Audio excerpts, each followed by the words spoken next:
Hi, it's Joy, and today I'm going to be watching Shadowhunters Season 3, Episode 18, I think, The Beast Within. I'm really sorry there haven't been episodes the last couple of weeks, just, I think life got in the way, and then the recording for last week's episode just glitched, and I had no recording. And this week, my computer died the other day, so I am recording this using my old laptop. I'm hoping this is going to work. If you're seeing this, it means the computer gods have smiled down upon me today. So yes, I'm really excited for this episode. I've loved the most recent episodes. I kind of made a few thoughts after I realised the recording had died, so I could kind of talk about what I was thinking. I love that Alec wanted to propose to Magnus. That a lot of that was really, really beautiful. And Jace being so happy for him warmed my heart beyond anything. I loved Alec's relationship. And then the last scene, Magnus just shattered my heart with, of course it's going to be broken by this, and I'm glad the show hasn't forgotten that he'd be broken by this. I hope he's going to get his magic back within the next couple of episodes, so that at the very least in the finale, as that's our last episodes, Magnus will just be Magnus with his magic. Also, Clace has been perfection, you know, Clace, the parallel of Jace being Clary's anchor in the same way she was his anchor with the owl stuff this season is perfect and beautiful, and you know, stuff about I'll be okay as long as you're by my side, and by your side is where I'll be, all of that was just, ugh, I was very emotional. Then on my list, see, Jonathan is an interesting one, and I guess I'll talk about him more at the end of this episode, but I think going from what I know from the books is how I still interpret Jonathan in the show, and that is that the demon blood made him irredeemable. I feel desperately sorry for the person Jonathan could have been. I don't feel that sorry for the person he is. I mean, I can accept that he has suffered and feel bad about that, but part of the reason Valentine washed his hands of him, I don't agree with Valentine doing that, but part of the reason was because he just murdered a kid for fun. You know, Jonathan at 10 was a murderer who enjoyed killing. So I feel sympathy for him, because of course I am, of course I do, but I don't feel sympathy for him in the same way I would do if it had been Jace, who has just been good and only refused to hurt people and wanted to have a pet falcon that loved him, sent to Edom. I feel so much worse for. So I think Jonathan is someone that the best case scenario for him would be a prison cell. Now maybe if they could somehow extract his demon blood, and if that would revert him to just being like a base Jonathan, if he hasn't been to scar past experiences, maybe, but I'm not buying his poor little me act. I think he believes it, but I don't think that Clary should beat herself up too much about not being able to save him. The show, for all I know, this show likes to do its own twists and turns. Maybe they will redeem Jonathan, but right now I'm not buying it. Also on my list, we've got, I love it with the sealing rings from the book, if I can speak. Helen, seeing Helen Blackthorn was amazing. I love the Blackthorns, obviously, from the most recent books, but obviously they were in the prequel too. And Helen and Aileen meeting, I hope I'm going to see a little bit more of that, maybe the beginnings of their relationship. But yeah, that made me really happy, because Gia Penhallow is really horrible in the show, but at least we're getting some of them. The Penhallow and Helen are just perfection. I'm glad Aldrich got his comeuppance. That was everything I needed. Like, he can just rot in a clave cell now.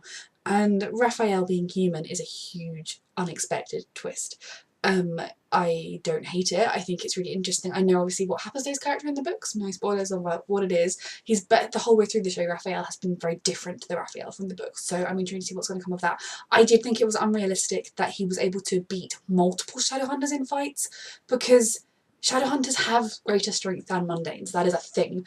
And I know Raphael, he's not going to be incompetent because he is able to fight, he knows sort of fighting styles, but especially when he's just, like, he would go to swing a punch expecting it to have the force of a vampire, and it wouldn't. So I thought that was kind of unrealistic, and they made a point of it, like, oh, I'm a good fighter. Well, yeah, but no, it doesn't work like that. That was my only issue with that, but otherwise it was perfect.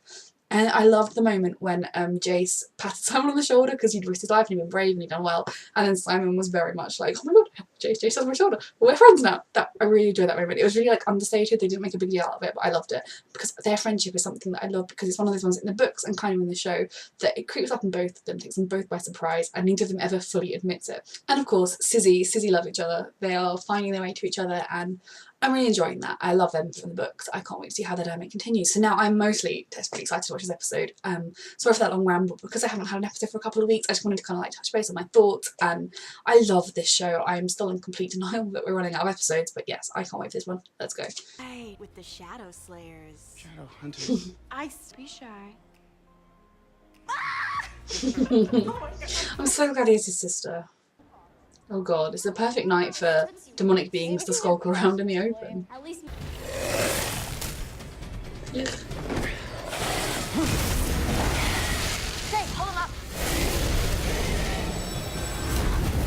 I like this, they're doing some good old Shadowhunter patrolling, getting the demons like nothing's wrong.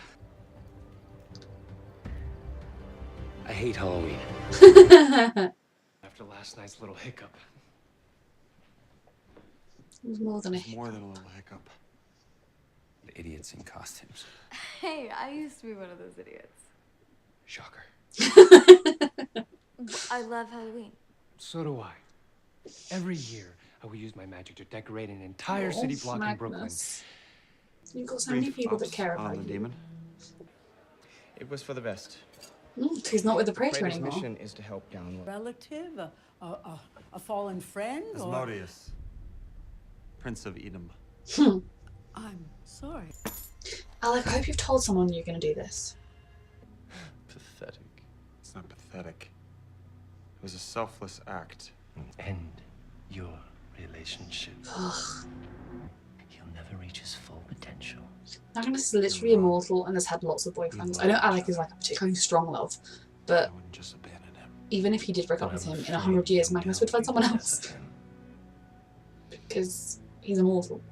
Magnus can never know about our little arrangement, or else the deal is off. So man's going to think Alec breaks up with him out of the blue, and then suddenly he gets his magic back. To save his life. I'm not a huge fan of plotlines like this, especially when it's a couple that you 100% know are going to get back together, and then it's kind of just needless angst when there's enough genuine angst going on in the show. Why is a werewolf? Forgot to mention that. Oh. Cool. I'm so happy for Simon getting to share all this with Becky. Expecting Jonathan will burn away all his demon blood. And Let's his do demonic it. connection with Clary. It's not going to be that easy, is it? Room. Oh, You won't I have love any them influence so over you. much. He won't be able to hurt you. Look, Luke, I love you, but can we just quickly go and jack Jonathan with this thing, and then we'll get back to this. And thank you for looking after her while I was away. Always. Always. Let's get this rune I'm on. so in tune with Jace and their love. Oh no, they're too happy. It's the beginning of the episode. You can't be this happy at the beginning of an episode. Trying to tear us apart, little sister. You should have kept his muzzle on. You still. None of these people care about you the way that I care about you. Enough! Which is a good thing. Clary. The way. I mean, why was he ever not gagged? Given that they had gagged him all the rest of the time. But also, yeah, Jonathan, it's a good thing that no one here cares about you the way. I'm not gonna leave your side. Cares about her the way you do because you're creepy. Oh, what's gonna go wrong? At least a few hours. Just can't you not make Jonathan unconscious in the meantime? All available personnel in the field. Dismissed. Well, Izzy's not available because she's supposed to be getting the serum. What happened the other night? I noticed Magnus wasn't wearing the Lightwood family ring. I got faith in you. You'll find the right moment. How are things with Clary? Talk about it with Gone Jace. through hell. I just... To break Clary's connection. Talk about it with him, like, using the actual words of Yeah, what the of course. situation is. Hypothetically, now that I've lost her once, I don't think I could ever go through that again. It's selfish, I know. It's selfish, but No. I get it. Yeah. Should, emulated by Lila. She's coming to the He's a room. victim. You really, a really, victim. really should just be back there Clary. working on the serum. Clary is becoming one with Jonathan. Hey, I'm here. Oh. It's okay. See, Jace and Clary should just walk around holding Stay hands close for to all her, time. Jace. Yes, just literally don't let go. And then my shipping heart will be happy and she'll be safe. Fighting off suitors left and right. Just one. Lucian. I can't think of a more perfect couple. It's just... Sacrificed everything so I could feel whole. And now I have the chance to do the same for him. He wouldn't want this. He It's loves different. you so much. It won't be permanent if you do it, Alex, so you'll get through it. I've sworn off love. Oh, come on. Sworn off love with the person You I'm are the biggest hopeless romantic currently man. falling in love with. Hi, don't go Mom. outside Yeah, I alone. made it Simon to should New be York stood in one behind you. piece. Of all the mundanes to attack. You've just met your future sister-in-law? Vampires don't wear capes. I can't hurt. Mundanes like to imagine vampires wearing capes. Count Dracula, Count Von Count. You're making this up. No, I'm not, I swear. They discuss these things in the Count books Von too. Count? I think I know his cousin. She knows. Now I get it. What? We're just friends. Oh, like that stopped you before. I'm serious, you're way off here. Wait, Isabel. Simon will go with you. You should take Simon with you. Say I never take you anywhere nice. Get your serif blades out. Thank you. It's too quiet, I don't like it. I knew it was gonna jump out. Oh my god, it's giant. Clary! Oh dear, she's away from Jace. Oh god, in the books, Jace having a certain dream was not good when this room was involved. Wake up. Wake up. Don't do it. Oh. Clary! I knew this dream would suck. Oh, here comes Team Eagle. Oh, Jace. He has no idea. Oh god. That is unpleasant. Does he have any blades left? Ugh. You're in my way, Your Highness. Still Jace. Good job, Alec. You're late. I love Power Up Tie. Oh my god, I love them fighting together. It makes me so happy. They're just a seamless team. Oh, yes. No, I'm back to stressed. Oh god. Is she going to pretend to be Clary? Or is she going to be like, I'm evil now? I promised I would never leave your side. Oh, Jace. Jace, relax. Someone noticed something's off with her. Even if she's not currently acting off. And Alex thinking of what he's going to miss. Where is everyone? Out hunting Is dragon. Simon going to figure out that it's a trap? So, just the two of us. Oh no, Simon's going to try and make a move.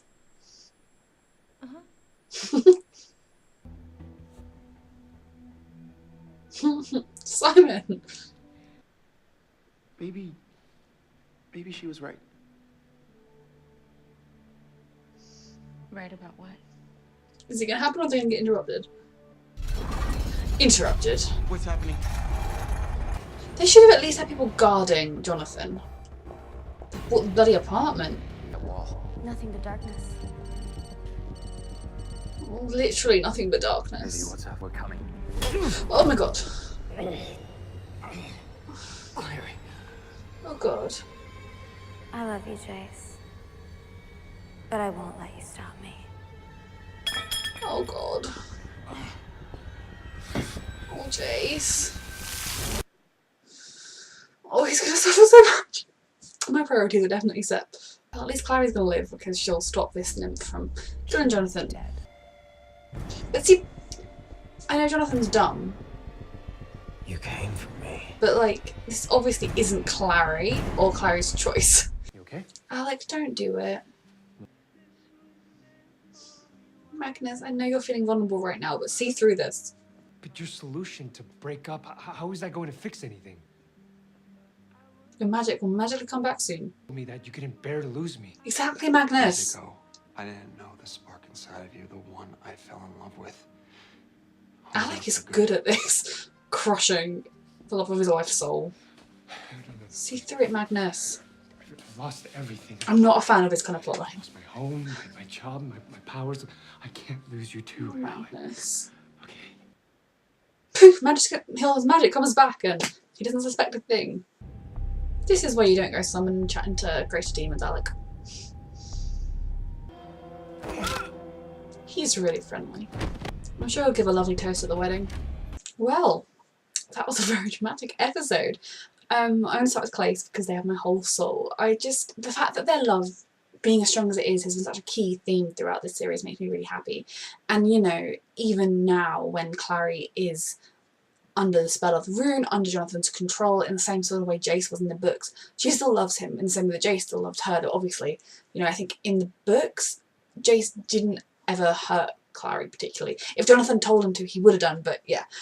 So obviously there's no thing with that, which is fine. I do feel like, given that Clary's the main character, I would have ended the episode with Clary being evil, but each to their own. Asmodeus can come and be a villain for 3 episodes and go away again. So yeah, I've been waiting all season for Clary to fully be under sort of Jonathan's sway, for it to happen. I was wondering if it wouldn't happen because they were doing things differently. I was thinking maybe because the show's different, maybe they're not going to have the full effect of it because we've already had Jace being the Owl, we've already had things like that, but they've gone for it and, you know, it happened in the books. I'm not I'm fine with it. I'm stressed. I'm trying to like not process how stressed I am, how Jace is going to feel, because he's going to feel like he failed Clary because he promised her he wouldn't let this happen, and it's happened. He's going to be scared for her. He's going to want to try and be there for her. And you know, in the books, Clary ends up going along for the ride with Jonathan and Jace when he's under Jonathan's control. So that yeah. So in the show, I can't even think, is Jace at some point going to sort of volunteer to join them in some way to try and protect Clary? But yeah, I feel like I'm hoping that this is all going to be resolved in the next 2 episodes, so that the 2.5-hour finale, or whatever they promised us that we got after it was cancelled, will at least be our characters in control of themselves and Clace being Clace, because throughout this entire show, as Clace fans, all you get is them being separated by plot relevant devices, and we finally had them together and now it's been ruined again. But I love the show, I love Clace, and I'm dying for Jace because of where he is right now. I'm dying for Clary. And I mean, Jonathan, I know Jonathan is like a lost soul, Jonathan is a lost cause, Jonathan is just, he is a demon-blooded creature. And when Jace had, when in the book or in the show, when Jace thought he had demon blood and everyone was treating him differently, and I was advocating that, well, even if he had demon blood, even if Jace had demon blood, you would have been able to tell that Jace wasn't evil as a result, wasn't irredeemable as a result, by the actions Jace had consistently had throughout his life of being a good person. Whereas Jonathan has demon blood and throughout his life has been a consistently bad person. So yeah, I think in the books there was never a question for me that Jonathan could be redeemed. The show, I suppose they could find a way to do it, but as he is now, he is irredeemable. His obsession with Clary is very creepy. And you know, how could he think that, obviously he'll know it's the rune that's drawing her to him. He knows that, you know, yesterday she was like, I hate you, this is how it's got to be. And then today she's like, I'll never let anyone hurt you, brother. Like, yeah, he's a bit thick. So yeah, I'm very stressed about this. Especially about what the Clave's going to do when they find out. And I hope it's resolved soon and this isn't a plotline that goes into the finale, because that would suck. Then in this episode, I loved Sizzy. I love that they almost had the moment. And I mean, Isabel must be pretty clear that someone was going to try and kiss her. Simon knows what he was going to do. So hopefully we're going to get more of that soon, although there was a lot of stress going. I feel like with Clary being evil, that might realistically go to the back burner slightly. Yeah, and then I know I'm not a huge fan of angst for the sake of angst in shows, of characters breaking up in a way that isn't real. You know, it's different to sort of Clary being not with Jace in the way they were before because she's been like taken over. That's different. But this thing where Alec is broken up with Magnus, and like from the character point of view, I support it. Like, I mean, no, we're blaming Alec for this at all. My heart breaks for him for what he had to do and for the things he had to say to Magnus to make Magnus believe it. You know, I just want to give Alec a huge hug right now, and Magnus a huge hug. So I'm not in any way being critical of the characters. But as a plot device, it's just kind of, oh, let's give the fans some angst. When there's enough angst in this show, and I mean, I suppose, you know, Clace gets broken up every other second for plot relevant reasons, at least Malik has now, but I love Malik, so I don't want them to. So yeah, I'm not a huge fan of that plot. Like, we've gone from like, oh, they're gonna get proposed, and now we're having this kind of like imposed angst of the breakup, which isn't a real breakup because Alec still loves Magnus, and obviously he's doing it for Magnus, and I know that it's not going to be a permanent thing. Now in the books, Malik did break up around this plot point, but that was, Alec made a mistake in the books. Alec talked to Camille about how to stop Magnus being immortal, and Alec was at fault. I mean, he was, you know, he hadn't done anything, it was very much just him struggling with the whole concept of I'm going to die, but we've had that in the show, and I think they were able to talk about it more. You know, I've never blamed Alec permanently for that, and I think Magnus also saw a sense of it. So like, there is a point where Malik broke up in the books, and they've done it differently in the show in that no one's at fault other than Asmodeus. But yeah, I'm kind of, there's so much else going on that I don't feel like we need the Asmodeus stuff, especially with Jonathan and everything. It depends what they do with it. I mean, I say all this, and they might make it a plotline that becomes one of my favourites of the show. Who knows? Asmodeus is always a very interesting character. Obviously, when they came across him in the books, he was a very interesting character as well. But I'm intrigued to see what is going to happen there with Magnus. I suppose the fact that Alec has kept his end of the deal, Asmodeus will turn up and be like, oh, my son, I've come to see you, I'm going to give you your magic back. Oh dear, did your boyfriend break up with you? How sad. But I mean, Magnus is going to find out the truth eventually. I hope it doesn't take too long as well, because angst for the sake of angst, I don't like. If there was a more, I don't know. I think just for me, because there's so much else going on in the plot that we didn't feel like we needed this Malik angst. They could have just been engaged and happy. But yeah, we've got it. So I'm going to try and suffer through it with the characters, because I just want them to be happy. I want all of these characters to be happy. But yeah, this was a really, really good episode. Oh, Maya and Jordan. Jordan is being dealt with very differently to how it was in the books. He never stopped being afraid to in the books, and I'm very intrigued to see whether or not things are going to end up the same way with him, with Maya, with other characters as they did in the book. I I hope Maya and Jordan aren't going to become romantic again, just as a book reader. You know, they're not one of the couples that should be together. But yeah, Jordan can stick around and be her beta. I have nothing against that. You know, I like Jordan. So I'm intrigued to see where that's going to go, and I'm dying for Jace. I'm just going to spend the next week just crying for Jace and wanting to hug him and wanting to just stop Clary from the dream. I love this show because it takes things that were things in the book. You know, there's a point in the book when Jace has been having these horrible nightmares where he murders Clary every night, and it's all to do with Lilith in his mind, and they're about to fix it, they're about to save him, when he has a dream where Max, who is dead in the books, comes to him and says, Jace, I need your help. Jace, take my hand, I need your help. And in doing so, Jace takes his hand, he draws the rune Max tells him to, and that is what links him to Jonathan. So it was similar in the sense that Clary has been fighting and fighting and fighting and fighting, but at a moment when she was vulnerable in her dream, she was right there, the rune was pulling to her, Jace wasn't really there, you know, he was just calling for her from the distance. Yeah, I love that was so different from the books. Everything about how they're doing is fun, but there are core elements of it that are like the books, and that's always made me really happy. And the Parabatai fighting together was brilliant. So yeah, I'm going to go cry now. Thank you for watching, and fingers crossed that you are watching this and that I'm not going to now find that recording has failed again. So yeah, thank you for watching.